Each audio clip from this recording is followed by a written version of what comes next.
साथ संगत जी, आज के इस रूहानी विचार के एपिसोड में मैं आपको मोक्ष प्राप्ति का पूर्वाभास बताऊंगा। इस एपिसोड को आप शुरू से लेकर आखिरी तक जरूर सुनना, क्योंकि अगर आप इस एपिसोड को पूरे ध्यान से सुनेंगे और समझेंगे तो कुछ पता नहीं, हो सकता है कि आपको भी मोक्ष की प्राप्ति मिल जाए। क्योंकि इस एपिसोड में हम मोक्ष प्राप्ति का पूर्वाभास सीखेंगे, और अगर आप किसी काम को करने का आभास करते हैं तो हो न हो वह काम बन ही जाता है।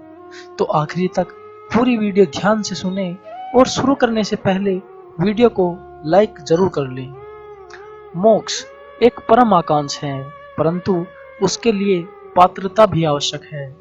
यह पात्रता की परिभाषा भी समझनी होगी। मोक्ष का वास्तविक अर्थ है जन्म और मृत्यु की आवागमन से मुक्ति और परम ब्रह्म में विलीन होना।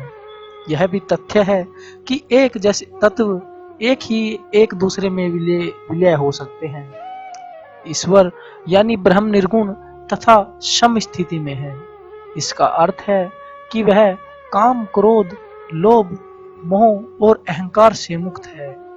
यदि प्राणी भी उसमें विलीन होना चाहता है तो उसे भी इसी स्थिति में आना पड़ेगा, तभी वह मोक्ष का पात्र बनने में सक्षम हो सकेगा।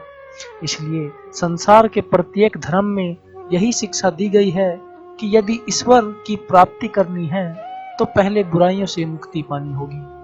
सनातन धर्म में जीवन को व्यवस्थित करने के लिए उसे 4 भागों में विभाजित किया गया है। ये हैं ब्रह्मचर्य, गृहस्थ, वानप्राश और संन्यास। वर्तमान में 60 वर्ष की आयु के बाद मनुष्य का एक प्रकार से वानप्रस्थ आरंभ हो जाता है। जीवन के इस पड़ाव पर उसे सांसारिक बुराइयों से दूर होने का प्रयास करना चाहिए। इसके लिए उसे अष्टांग योग का सहारा लेना चाहिए। यदि वह इसके पहले 2 कदम यानी यम, सत्य, अहिंसा, ब्रह्मचर्य, आस्ते और अपरिग्रह तथा नियम, ईश्वर की उपासना, स्वाध्याय, शौच, तप, संतोष और स्वाध्याय को ही अपना ले तो बहुत हितकारी होगा। इसमें अपग्रह से तात्पर्य है आवश्यकता से अधिक भंडारण न करना। असत्य का अर्थ है किसी प्रकार की चोरी न करना।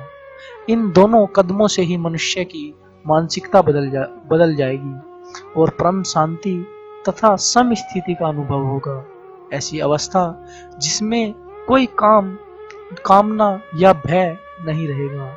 यदि यह अवस्था स्थायी रूप से प्राप्त हो जाती है तो मनुष्य को यह आभास हो जाना चाहिए कि वह मोक्ष का पात्र बन गया है, और अब उसे सर्वशक्तिमान स्वयं अपने में विलीन करके परम शांति प्रदान करेंगे।